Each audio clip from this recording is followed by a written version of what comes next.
Hello my dear student, welcome back to my this video. So आज की video में हम जो लास्ट वीडियो में हम अपना इंडक्टिव फैक्ट पढ़ रहे थे, दैट इज़ उनके applications, right.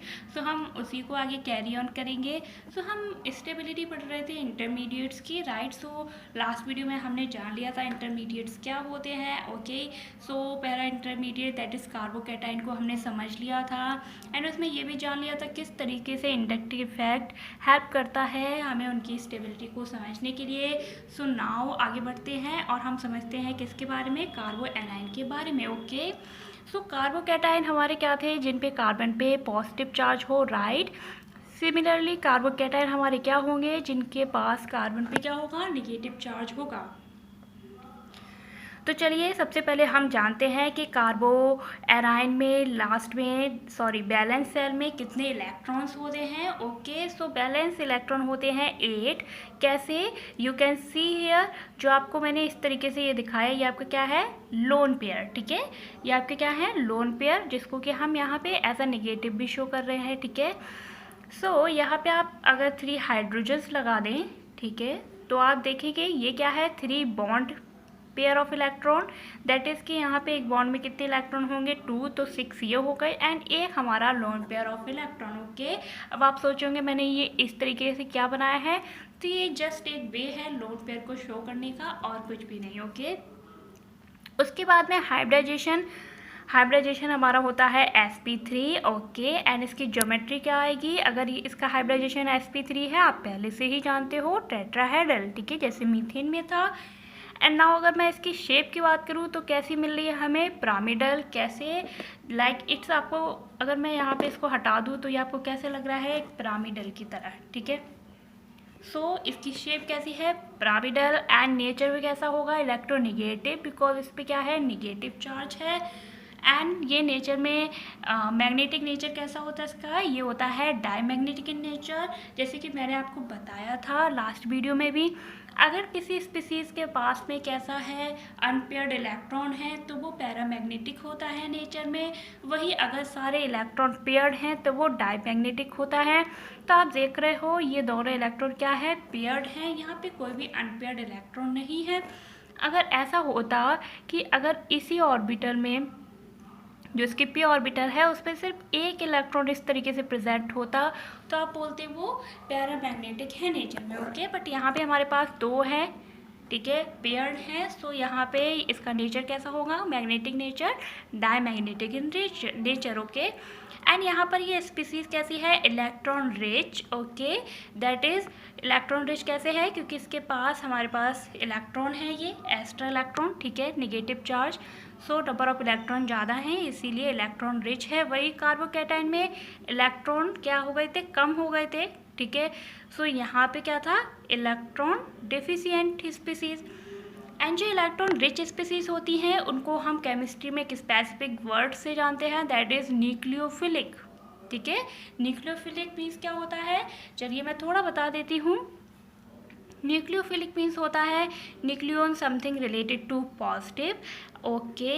And philic means attract करने वाला। सो अगर ये नेगेटिव है तो ये किसको अट्रैक्ट करेगा, जिसके पास क्या होगा, पॉजिटिव चार्ज, ओके। इसीलिए ये कैसा है नेचर में, न्यूक्लियोफिलिक इन नेचर।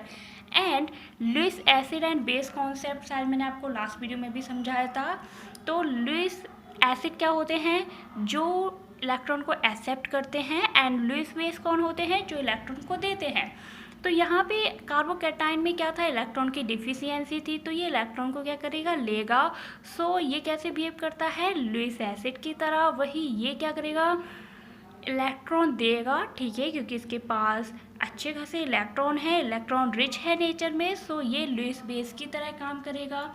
एंड ये तो आपको पहले ही पता है कि कार्बो एनाइन भी कैसे बनते हैं, हेटेरोलाइटिक क्लीवेज से, ठीक है, जैसे कि लास्ट वीडियो में मैंने आपको अच्छे से समझाया था। अब मेन पॉइंट है हमारा क्या, stability of कार्बो A9. So stability कैसे पता करेंगे, ठीक है, इंडक्टिव फैक्ट की हेल्प से।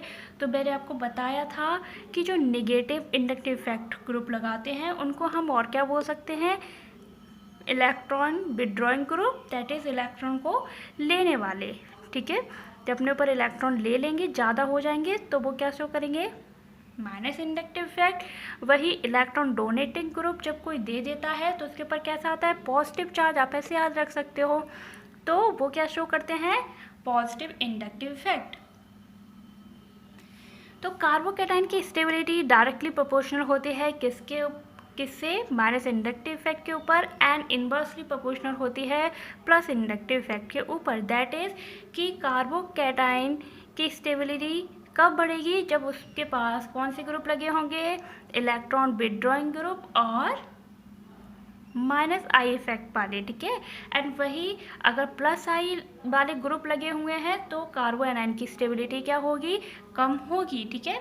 तो हम देखते हैं पहला एग्जाम्पल से आपको क्लियर होगी। जैसे कि हमने कार्बोकैटायन में देखा था, हमें स्टेबिलिटी क्या मिली थी, सबसे ज़्यादा टर्शरी कार्बोकैटायन की, देन सेकेंडरी, देन प्राइमरी, ठीक है, एंड देन मिथाइल ग्रुप, ठीक है। उसके बाद में अब देखिए इसमें हम कैसे पता करेंगे, इसमें सबसे पहले फिर से वही CH3 हमारा कौन सा ग्रुप है, दैट इज़ ये कौन सा इफ़ेक्ट शो करता है, माइनस और प्लस, तो ये हमें शो करता है क्या, प्लस इफ़ेक्ट, ठीक है। दैट इज़ ये इलेक्ट्रॉन क्या करेगा, देगा, ठीक है। तो इलेक्ट्रॉन की इसके पास ऑलरेडी क्या है, अच्छी खासी रिचनेस है, दैट इज़ इसके पास ऑलरेडी अच्छी खासी इलेक्ट्रॉन है। आप उसको ज़बरदस्ती और दे रहे हो तो उसकी स्टेबिलिटी क्या होगी, कम ही होगी, राइट। तो यहाँ पे देने वाले 3 हैं, यहाँ पर देने वाले 2 हैं, एंड इसमें देने वाले 1 ग्रुप लगा है, एंड इसमें 1 भी नहीं, ठीक है। तो ये वही बात हो गई कि किसी का पेट ऑलरेडी भरा है और ज़बरदस्ती आप खिलाओगे, ठीक है, तो वो नहीं खाना चाहेगा, खा भी लेगा तो तबीयत ख़राब हो जाएगी। सो दैट्स वाई इसकी स्टेबिलिटी क्या होगी, कम होगी। तो इसीलिए सबसे ज़्यादा स्टेबिलिटी हमारी किस तरीके से होगी, सबसे ज़्यादा प्राइमरी, सेकेंडरी एंड टर्शरी सबसे कम स्टेबल होगा।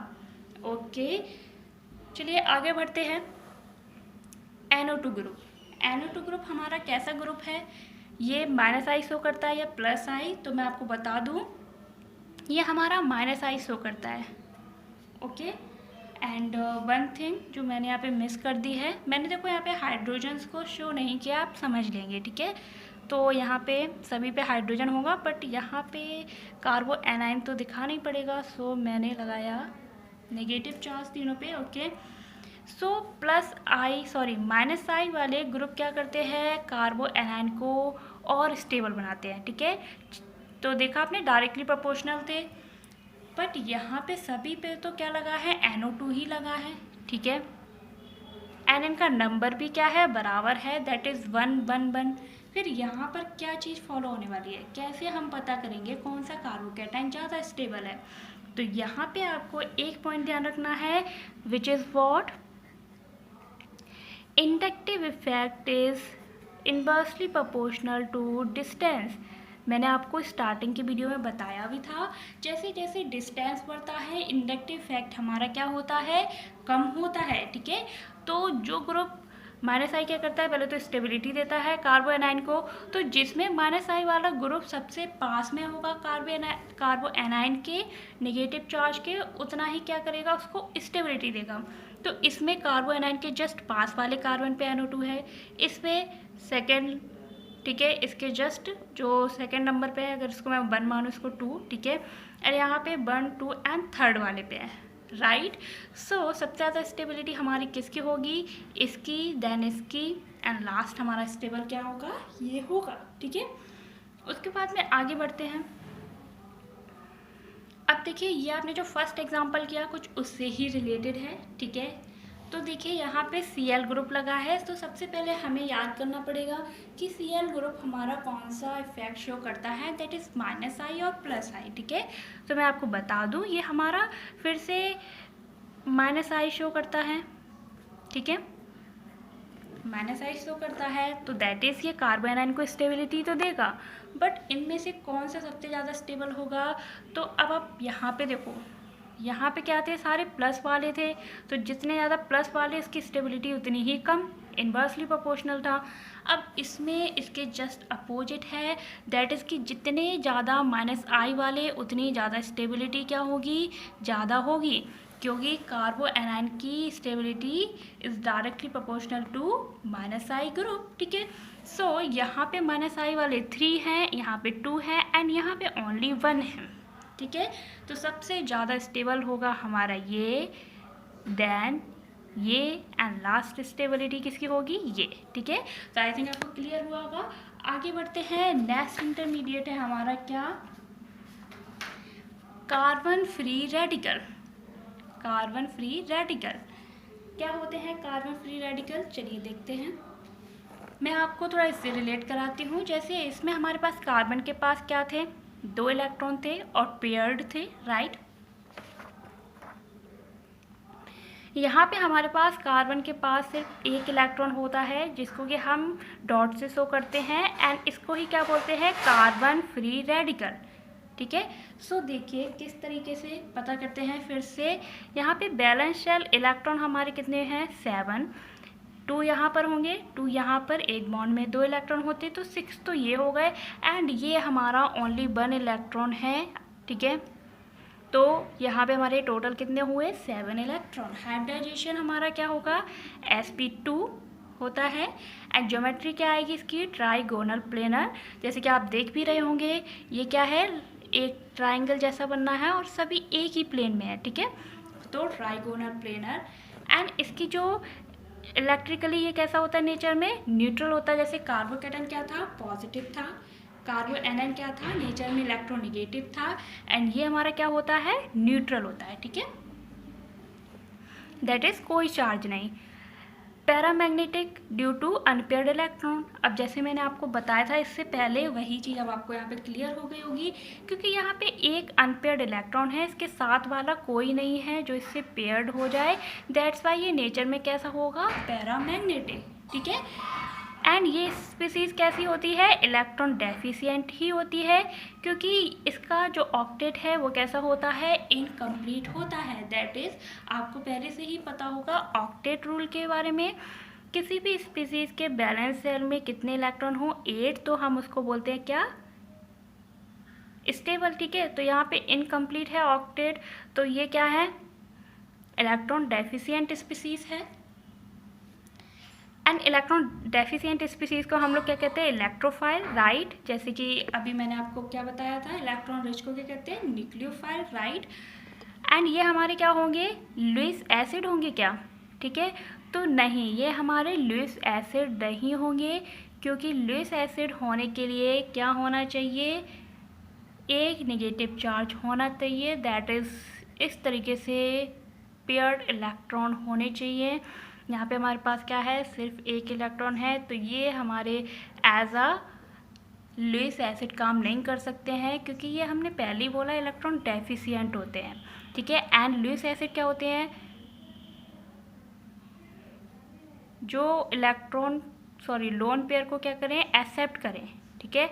तो ये हमारे क्या होते हैं, लुईस एसिड नेचर में नहीं होते हैं। एंड जो हमारे कार्बन फ्री रेडिकल्स होते हैं, ये नेचर में एज अ लुईस एसिड नहीं बिहेव कर सकते हैं, क्योंकि लुईस एसिड की तरह बिहेव करने के लिए उसको कितने इलेक्ट्रॉन चाहिए होते हैं, कितने इलेक्ट्रॉन एक्सेप्ट करता है, 2, ठीक है। सो ये इसके पास तो सिर्फ 1 की कमी है ऑक्टेट कंप्लीट करने के लिए। दैट इज़ ये लोन पेयर को एक्सेप्ट नहीं कर सकता है, ठीक है। लोन पेयर मीन्स 2 इलेक्ट्रॉन जाएंगे, फिर तो यहाँ 9 हो जाएंगे। सो दैट्स वाई ये लुईस एसिड की तरह बिहेव नहीं कर सकता है, okay. After that main important thing क्या है, स्टेबिलिटी, ये इम्पॉर्टेंट है हमारे लिए फ़िलहाल। सो स्टेबिलिटी की बात करें तो ये आप कार्बोकैटायन से रिलेट कर सकते हो, ठीक है, क्योंकि इलेक्ट्रॉन डेफिशिएंट है एंड कार्बोकैटायन भी हमारे कैसे थे नेचर में, इलेक्ट्रॉन डेफिशिएंट।